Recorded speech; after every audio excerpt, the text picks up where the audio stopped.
Hi friends, ഞാനിപ്പോൾ ഉള്ളത് എറണാകുളം ജില്ലയിൽ മൂവാറ്റുപുഴ എന്ന് പറഞ്ഞ സ്ഥലത്താണ്. ഇവിടെ വന്നത് മഹീനെ കാണാൻ വേണ്ടിയിട്ടാണ്. മഹീന് പറ്റിയ ഒരു വധുവിനെ നമുക്ക് കണ്ടെത്തണം. മഹീന് 2 കണ്ണുകൾക്കും കാഴ്ചശക്തി ഇല്ല. അതായത് റെറ്റിനൈറ്റിസ് പിഗ്മെൻറ്റോസ എന്ന് പറഞ്ഞ ഒരവസ്ഥയുണ്ട്. അത് പെട്ടെന്നാണ്, ജന്മനാ കാഴ്ച പ്രശ്നമൊന്നുമല്ല, പക്ഷേ ഗ്രാജുവലി അത് കുറഞ്ഞ് അങ്ങനെ കാഴ്ച ബുദ്ധിമുട്ട് വന്നതാണ്. അതിൻ്റെ ഡീറ്റെയിൽ കാര്യങ്ങൾ നമുക്ക് അവനോട് ചോദിക്കാം. മഹി നല്ല സ്മാർട്ടാണ്, PG വരെ പഠിച്ചതാണ്. അപ്പോൾ അവൻ്റെ എല്ലാ കാര്യങ്ങളും അവൻ ഓടി നടന്ന് നല്ല സ്മാർട്ടായിട്ട് ഒറ്റയ്ക്ക് തന്നെ ചെയ്യും. ഇത് അവരുടെ വീടല്ല, ഇത് പണയത്തിനുള്ള വീടാണ്. അതുകൊണ്ടാണ് വീടൊന്നും അങ്ങനെ നമ്മൾ പുറത്തുനിന്ന് കാണിക്കാത്ത കേട്ടോ. എല്ലാവരും മാക്സിമം വീഡിയോ ഷെയർ ചെയ്യുക. എത്രയും പെട്ടെന്ന് നമുക്ക് മഹീൻ്റെ കല്യാണം നടത്തണം കേട്ടോ. എന്നാൽ അവനെ പരിചയപ്പെടാം. മഹീനെ, ഹായ്. അസ്സലാമു അലൈക്കും. വലൈക്കും സലാം. ഇതാണ് കേട്ടോ മഹീന്. ഈ കാണുന്നൊക്കെ മഹീന് കിട്ടിയ ട്രോഫികളാ? അതെ. ഫുട്ബോളിൻ്റെയും ക്രിക്കറ്റിൻ്റെയും. അപ്പോൾ ഒരുപാട് ട്രോഫികളൊക്കെ ഉണ്ട് കേട്ടോ. ഇത് മുരളി സാറിൻ്റെ അടുത്ത് അവാർഡ് എന്താ കിട്ടിയിട്ടുണ്ടല്ലേ? അതെ, കിട്ടിയിട്ടുണ്ടായിരുന്നു. അത് ശരി. ഇരിക്കും, നമുക്ക് ഒരുപാട് കാര്യങ്ങൾ സംസാരിക്കാനുണ്ട്. ഇരുന്ന് സംസാരിക്കാം. അവിടെ ഇരുന്നാടാ. അപ്പോൾ മഹീന, എന്തൊക്കെ എത്ര വയസ്സിലാണ് മഹീൻ്റെ കാഴ്ച നഷ്ടപ്പെട്ടത്? ശരിക്കും ഞാൻ ഒരു ഡിഗ്രി ഫസ്റ്റ് ഇയർ സമയത്താണ് എൻ്റെ കാഴ്ച ശരിക്കും നഷ്ടപ്പെടുന്നത്. പ്ലസ് ടു പഠിക്കുന്ന സമയത്തേക്ക് ഒരു ലാസ്റ്റ് മെയിൻ എക്സാമിൻ്റെ സമയത്താണ് എൻ്റെ കളർ പെർസെപ്ഷൻ, ഒരു എഴുത്തൊക്കെ മൊത്തം മങ്ങിപ്പോയത്. അതിന് മുമ്പൊന്നും ജന്മന ഒന്നും കാഴ്ചക്ക് യാതൊരു ബുദ്ധിമുട്ടും ഇല്ലായിരുന്നു അല്ലേ? കുഴപ്പമുണ്ടായിരുന്നില്ല. അപ്പോൾ പ്ലസ് ടു ഒക്കെ ആകുമ്പോഴാണ് കളർ ബ്ലൈൻഡ്നെസ് വന്നല്ലേ? അതെ. പിന്നെ എഴുത്തുമൊക്കെ. ഇപ്പോൾ എന്താണ്, എത്രത്തോളമാണ് കാഴ്ച ഉള്ളത്? ഇപ്പോൾ എനിക്ക് ലൈറ്റൊക്കെ കാണാം.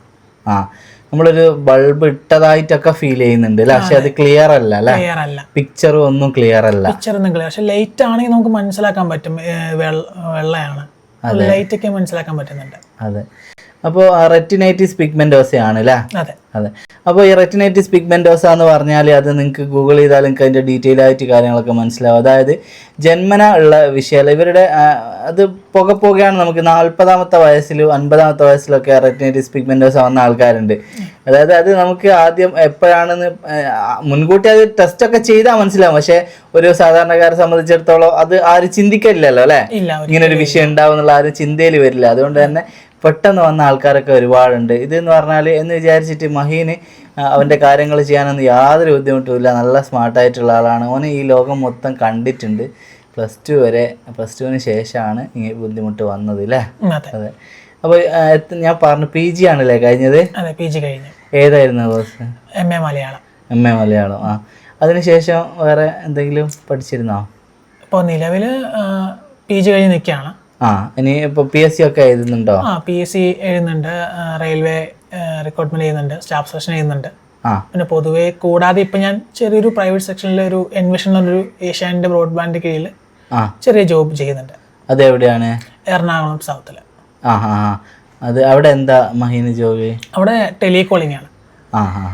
ഇന്റർനെറ്റ് മോഡത്തിന്റെ ന്യൂ ആയിട്ട് അല്ലെങ്കിൽ പുതുക്കാനായിട്ടുള്ള ഇതിന്റെ കസ്റ്റമർ സർവീസ് ആണ്. അപ്പോൾ അവിടത്തേക്ക് ട്രാവലിംഗ് ഒക്കെ ഒറ്റയ്ക്കാണോ പോവാ? ഒറ്റയ്ക്കാണ് പോകുന്നത്. ഒറ്റയ്ക്ക് മഹീൻ യാത്ര ചെയ്യാറുണ്ട് അല്ലേ? അതെ. കെയിൻ യൂസ് ചെയ്താണോ? അതെ, കെയിൻ യൂസ് ചെയ്താണ് സഹായം. അതുകൂടാതെ നമുക്ക് ലെസാർലോ എന്ന് പറഞ്ഞ മാപ്പ് റൊട്ടേഷൻ ഉണ്ട്. അത് നമുക്ക് കൂടുതൽ നടക്കുമ്പോഴത്തേക്കും കൂടുതലായിട്ട് യൂസ് ചെയ്യുന്നത് ലെസാർലോ എന്ന ആപ്പ് ഉപയോഗിച്ചിട്ടാണ്. അത് എങ്ങനെയാ സംഭവം? നമുക്ക് ഗൂഗിൾ മാപ്പ് പോലെ തന്നെ നമുക്ക് ബ്ലൈൻഡ് ആക്സസിബിലിറ്റി വെച്ചുള്ള മാപ്പ് ആപ്ലിക്കേഷനാണ് ലെസാർലോ. അപ്പൊ അതിൽ പറയും വഴി കുറച്ചുകൂടെ ക്ലിയർ ആയിട്ട് വഴി പറഞ്ഞുതരും. അടുത്തുള്ള നിയറസ്റ്റ് ആയിട്ടുള്ള സ്ഥലങ്ങള്, പോസ്റ്റ് ഓഫീസ് എല്ലാം നമുക്ക് പറഞ്ഞുതരാം. നമുക്ക് ആക്സസിബിൾ ആണ്. അത് പിന്നെ ആർക്കെങ്കിലും ഉപകാരപ്പെടുമെങ്കിൽ യൂസ് ചെയ്യാം കേട്ടോ. ഇതിനെപ്പറ്റി അറിയാത്ത ആരെങ്കിലും കാഴ്ച പരിമിതരായിട്ടുള്ള ആളുകൾ നമ്മളെ വീഡിയോ കാണുന്നുണ്ടെങ്കിൽ എനിക്ക് യൂസ് ചെയ്യാം കേട്ടോ. അപ്പോൾ അതാണ് മഹീൻ്റെ കാര്യങ്ങൾ. അവൻ വർക്ക് ചെയ്യുന്നതും കാര്യങ്ങളൊക്കെ അങ്ങനെയാണ് അല്ലേ? അപ്പോൾ അവൻ്റെ സ്വന്തമായിട്ട് ഒരു കാര്യത്തിന് ഒരാളുടെ ആശ്രയമൊന്നും മഹീൻ ആവശ്യമില്ല. എല്ലാ കാര്യങ്ങളും നല്ല സ്മാർട്ടായിട്ട് തന്നെ ചെയ്യുന്ന ഒരാളാണ്. ഇപ്പം എത്ര വയസ്സായി? എനിക്കിപ്പോൾ 26 വയസ്സ്. 26. അപ്പോൾ നമ്മളിപ്പോൾ ഒരു കല്യാണ ആവശ്യാർത്ഥമാണല്ലോ ഇങ്ങനെ ഒരു വീഡിയോ ചെയ്യുന്നത്. അപ്പോൾ ദൂരെ നമുക്ക് പ്രശ്നമുണ്ടോ? നിങ്ങളിപ്പോൾ മൂവാറ്റുപുഴയാണ്. ഇവിടെ പ്രോപ്പർ ഇവിടെ തന്നെ അല്ലേ സ്ഥലം? അതെ. ജന്മനാട് ഇവിടെയാണ് അല്ലേ? ജന്മനാട് ഞാൻ ജനിച്ചത് തൊടുപുഴയാണ്, ഇടുക്കി ജില്ല. പക്ഷേ 5ാം ക്ലാസ് തൊട്ട് കോഴിക്കോടായിരുന്നു. കോഴിക്കോട് നിങ്ങളെ കുടുംബം ഉണ്ടായിരുന്നു അല്ലേ? അതെ. കോഴിക്കോട് എവിടെയായിരുന്നു? കോഴിക്കോട് പേരാമ്പ്ര എന്ന് പറയും. പേരാമ്പ്ര. അപ്പൊ അവിടെയും കണക്ഷൻസ് ഉണ്ട് അല്ലേ? അപ്പൊ അതിനുശേഷം നിങ്ങളെ പിന്നെ ഉമ്മാന്റെ ഒക്കെ ജന്മനാട് മൂവാറ്റുപുഴയാണ് അല്ലേ? അങ്ങനെ ഇവിടത്തേക്ക് വന്നെയാണ്. അപ്പൊ നമുക്ക് ദൂരം പ്രശ്നമുണ്ടോ? ഏതൊക്കെ ജില്ല ഇങ്ങനെ ദൂരം? എനിക്ക് അധികം പ്രശ്നമില്ല, കോഴിക്കോട് വരെയാണ് എൻ്റെ മെയിൻ. അതെ, നമ്മളെ മനസ്സിലാക്കുന്ന ഒരാളാവണം അല്ലേ? പിന്നെ പാർട്ട്ണർ എങ്ങനെ, എഡ്യൂക്കേഷൻ അങ്ങനെ എന്തെങ്കിലും ഡിമാൻഡ് എന്താ പറയാനുണ്ടോ? പാർട്ട്ണർക്ക് വേണ്ട ക്വാളിറ്റീസ് അങ്ങനെ എന്തെങ്കിലും? പാർട്ട്ണർക്ക് ക്വാളിറ്റി എന്ന് പറഞ്ഞാൽ മഹീനെല്ലാം തുറന്നു പറയാം, നമ്മളെ മനസ്സിലാക്കുന്നല്ലേ, നമ്മളെ അങ്ങനെയുള്ള ഒരാളാണല്ലോ നമുക്ക് കണ്ടെത്തേണ്ടത്. അപ്പൊ തീർച്ചയായിട്ടും മഹീന്റെ കാര്യങ്ങളൊക്കെ നമുക്ക് പറയാം, അത് മനസ്സിലാക്കുന്ന നല്ലൊരു പാർട്ട്ണറിനെ നമുക്ക് അതുവഴി കണ്ടെത്തുകയും ചെയ്യാം. അത് തീർച്ചയായിട്ടും മഹീൻ പറഞ്ഞോ. ക്വാളിറ്റി എന്ന് പറഞ്ഞാൽ നമുക്ക് ഞാൻ ഇപ്പോൾ ഇപ്പോൾ ടോട്ടലി ആണ്, പക്ഷെ നമ്മളൊരു കെയർ ചെയ്ത് നമ്മളൊരു മനസ്സിലാക്കുന്ന രീതിയിൽ, ഒരു സിമ്പതറ്റിക് അല്ല, എന്നാലും രണ്ടുപേരും ഒരുമിച്ചുള്ളൊരു രീതിയിൽ ഒരു ലീഡർഷിപ്പ് ക്വാളിറ്റി രീതിയിൽ പോകണം എന്നുള്ളതാണ് എൻ്റെ ഒരു കാഴ്ചപ്പാട്. തീർച്ചയായും. അത് കൂടാതെ സപ്പോർട്ട്, അത്രയേ ഉള്ളൂ. മഹീനെ മാക്സിമം അന്വേഷിക്കണം കേട്ടോ, പല ആലോചനകളും വരും, നല്ലപോലെ അന്വേഷിക്കുക, റിലേറ്റീവ്സിനോടൊക്കെ പറഞ്ഞിട്ട്. കല്യാണത്തിന് ശേഷമുള്ള ഒരു കാര്യത്തിന് എനിക്ക് യാതൊരു ഉത്തരവാദിത്വം ഉണ്ടാവില്ല, നിങ്ങൾ തന്നെ അന്വേഷിച്ച് ചെയ്യണം കേട്ടോ. നിങ്ങൾ എത്ര മക്കളാ? ഞങ്ങൾ 3 മക്കള്. 2 ആണും 1 പെണ്ണുമാണ് അല്ലേ? ഉപ്പ എവിടെയാ? ഉപ്പ ഇപ്പം ഗൾഫിലാണ്. ഗൾഫിലാണ് വർക്ക് ചെയ്യുന്നത്.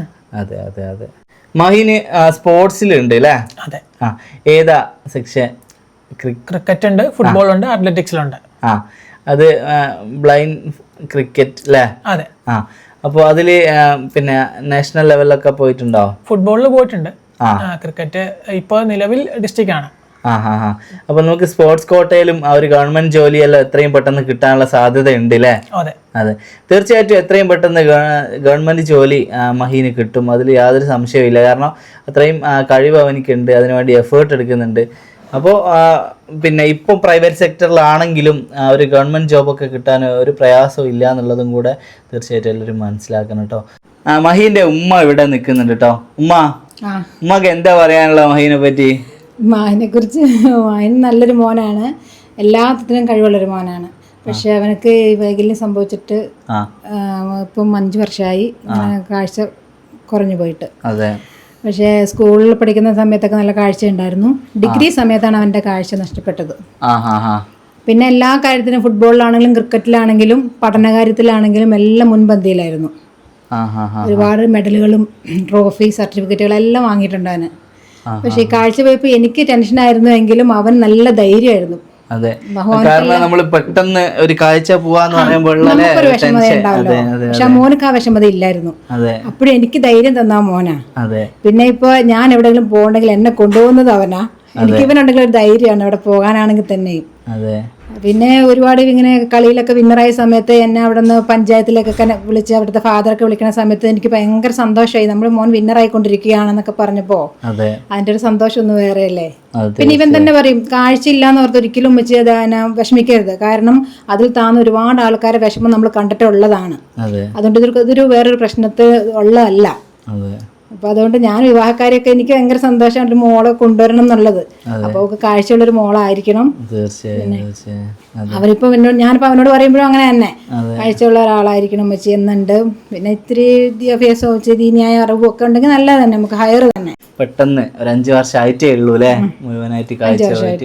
അപ്പോ അതിന്റെ മുമ്പൊക്കെ സ്കൂളിലൊക്കെ ഭയങ്കര പഠിപ്പിസ്റ്റ് തന്നെയെന്ന് പറയാ അല്ലേ? പഠിപ്പിസ്റ്റ് എല്ലാവർക്കും അറിയാം. മാഹിൻ ദിലീപ് എന്ന് പറഞ്ഞാൽ അറിയാത്തവരും ഇല്ല. അവിടെ കോളേജിലാണെങ്കിലും സ്കൂളിലാണെങ്കിലും എല്ലാം കഴിവ്, നല്ലൊരു കഴിവായിരുന്നു പ്രകടനമായത്. പിന്നെ ഞാൻ ഇവനെ വിളിക്കൂല, നമുക്കിങ്ങനെ ആദരവിനൊക്കെ വിളിക്കുന്ന സമയത്ത് ഞാൻ തന്നെ അന്തം വിട്ട് നിന്നിട്ടുണ്ട്. എന്റെ മോൻ തന്നെയാണല്ലോ കയറി പ്രസംഗിക്കുന്നത്, പറയുന്നത് എന്നൊക്കെ ഓർത്തിട്ട് എനിക്ക് സങ്കടം വന്നിട്ടുണ്ട്, സന്തോഷം വന്നിട്ടുണ്ട്.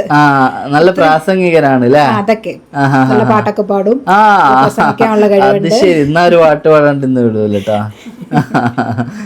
അപ്പോൾ അത്രയും കഴിവുകളും ഒക്കെ ഉള്ള, എന്താ പറയണ്ടേ, നിങ്ങൾക്ക് ഒരു ആത്മാർത്ഥമായ ഒരു സ്നേഹം, ഒരു പ്യുവർ ലവ്, ഒരു നിഷ്കളങ്കമായ സ്നേഹം, അതൊക്കെയാണ് ആഗ്രഹിക്കുന്നതെങ്കിൽ തീർച്ചയായിട്ടും നിങ്ങൾ മുമ്പോട്ട് വരണം. ഇപ്പോൾ നമ്മുടെ ഈ നാട്ടിൽ എന്തൊക്കെയാണ് നടക്കുന്നത് നമുക്കറിയാം. കല്യാണം കഴിഞ്ഞിട്ട് 2 മാസം അല്ലെ 1 വർഷം കൊണ്ട് ഡിവോഴ്സായി പോകുന്നു, കുടുംബകലഹങ്ങൾ, പ്രശ്നങ്ങൾ, അങ്ങനെ ഒരുപാട് കാര്യങ്ങളാണ് ദാമ്പത്യ ജീവിതത്തിൽ പലരുടെയും. അപ്പോൾ നമ്മൾ ചെറിയൊരു വിട്ടുവീഴ്ച, അതായത് കാഴ്ച പരിമിതി എന്നുള്ളത് നിങ്ങൾ അക്സെപ്റ്റ് ചെയ്യാൻ തയ്യാറാണെങ്കിൽ നിങ്ങൾക്ക് കിട്ടുന്ന ഒരു സമാധാനപരമായിട്ടുള്ളൊരു ജീവിതമുണ്ട്. അപ്പോൾ തീർച്ചയായിട്ടും ഭാവിയിൽ എനിക്ക് ഗവൺമെൻറ് ജോബ് കാര്യങ്ങളൊക്കെ അതും കിട്ടും. നമ്മളെ പാർട്ട്ണർ നമ്മളെ മനസ്സിലാക്കുക എന്നുള്ളതാണ് ഏറ്റവും ഇമ്പോർട്ടൻ്റ്. അല്ലാണ്ടുള്ള ചെറിയ ബുദ്ധിമുട്ടുകളൊന്നും ദാമ്പത്യ ജീവിതത്തിനെ ഒരു തരത്തിലും ബാധിക്കില്ല കേട്ടോ. നിങ്ങൾക്ക് പീസ് സമാധാനം വേണ്ടെങ്കിൽ തീർച്ചയായിട്ടും നിങ്ങൾ മുമ്പോട്ട് വരണമെന്ന് മാത്രമേ പറയാനുള്ളൂ. ഇതിൽ കൂടുതലൊന്നും നമുക്ക് പറയാനില്ല അല്ലേ മാഹിന? ഉമ്മ അതാണ് നമുക്ക് പറയാനുള്ളത് അല്ലേ? അതെ. അപ്പൊ തീർച്ചയായിട്ടും നല്ലൊരു വധു വരട്ടെ. അതെ. അടുത്തതായിട്ട് നമുക്ക് മഹീൻ ബ്രോന്റെ നല്ല അടിപൊളി ഒരു പാട്ട് കേൾക്കാം. പാടിക.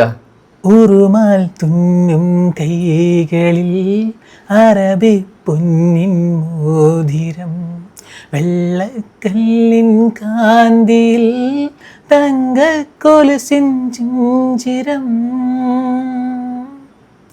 അരയിലെ വെള്ളിയരഞ്ഞാണം ഇശലിൻ ശീലുകൾ പാടുമ്പോൾ, കാതിൽ വിളങ്ങും ലോലാക്കൂ ഒപ്പന താളം തുള്ളുമ്പോൾ, മണവാട്ടിയാവുകയില്ലേ മധുരങ്ങൾ നൽകുകയില്ലേ എന്നാശ കിളിയല്ലേ കൽബിലെ നിധിയല്ലേ മുഞ്ചുള്ള പെണ്ണല്ലേ ചെഞ്ചുണ്ടിൽ തേനല്ലേ തരിവളകൾ കിളങ്ങുമ്പോൾ കൊഞ്ചുന്ന മൊഴിയല്ലേ.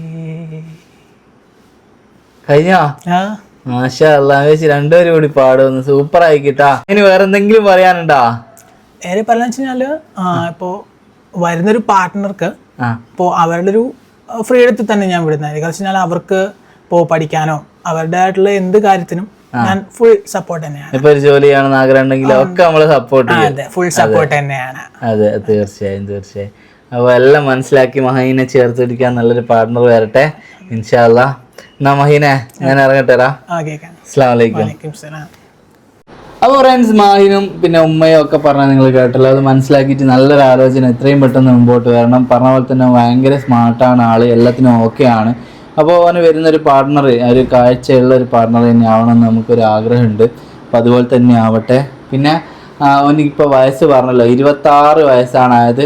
നമുക്ക് മാക്സിമം ഒരു 25 വരെയൊക്കെ നോക്കൂടെ?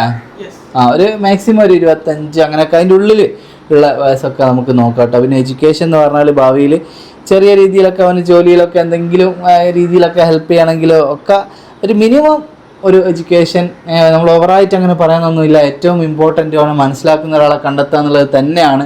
ബാക്കിയൊക്കെ സെക്കൻഡറി ആണ്. അപ്പോൾ അങ്ങനെയുള്ള ഒരാൾ വരട്ടെ. പിന്നെ ജില്ലയെന്ന് നമുക്ക് പ്രശ്നമില്ല. നോക്കിയിട്ട് നിങ്ങൾ കോൺടാക്റ്റ് ചെയ്യുക കേട്ടോ. ഓക്കെ, കൂടുതലായിട്ടൊന്നും പറയാനില്ല.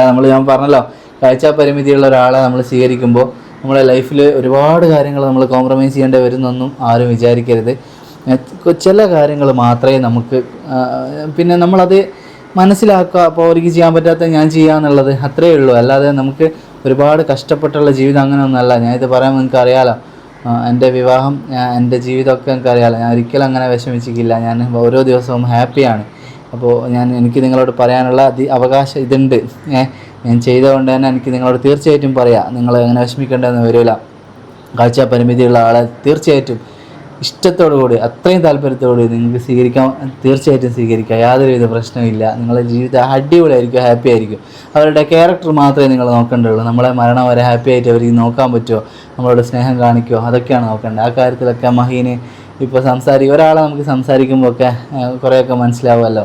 അപ്പോൾ അവൻ്റെ ഒരു ക്യാരക്ടറും അവൻ്റെ ഒരു മഹീൻ എന്ന് പറഞ്ഞാൽ അറിയാത്ത ആളില്ല കേട്ടോ. കോഴിക്കോടായാലും അവൻ പഠിച്ച സ്ഥാപനങ്ങളിലൊക്കെ ആയാലും, കൊളത്തറയും ഫറൂഖ് കോളേജിലാണ് അവൻ ഡിഗ്രി പഠിച്ചത്, PG പഠിച്ചത് മഹാരാജാസ് കോളേജ് എറണാകുളത്താണ്. അപ്പോൾ അവിടെ എവിടെ ചോദിച്ചാലും മഹീനെ അറിയാം. ഒരുപാട് മെഡലുകളും ട്രോഫികളും ഒക്കെ കിട്ടിയതാണ് അവനിക്ക്. അത്രയും ബ്രൈറ്റ് സ്റ്റുഡൻ്റാണ്. കൂടുതലായിട്ട് അവനെപ്പറ്റി എന്നാ പറയണ്ടേ, അത്രയും അടിപൊളിയാണ് ആൾ. അപ്പോൾ തീർച്ചയായിട്ടും നിങ്ങൾക്ക് മുമ്പോട്ട് വരിക. എത്രയും പെട്ടെന്ന് നമ്മുടെ കല്യാണം നടക്കട്ടെ എന്ന് ആത്മാർത്ഥമായിട്ട് പ്രാർത്ഥിക്കുകയാണ്. നിങ്ങൾ വീഡിയോ മാക്സിമം ഷെയർ ചെയ്യട്ടെ. ഓക്കെ, നമുക്ക് അടുത്ത വീഡിയോയിൽ ഇതേപോലെയുള്ള മറ്റൊരാളുടെ വിവാഹ വിശേഷങ്ങളായിട്ട് വീണ്ടും കാണാം.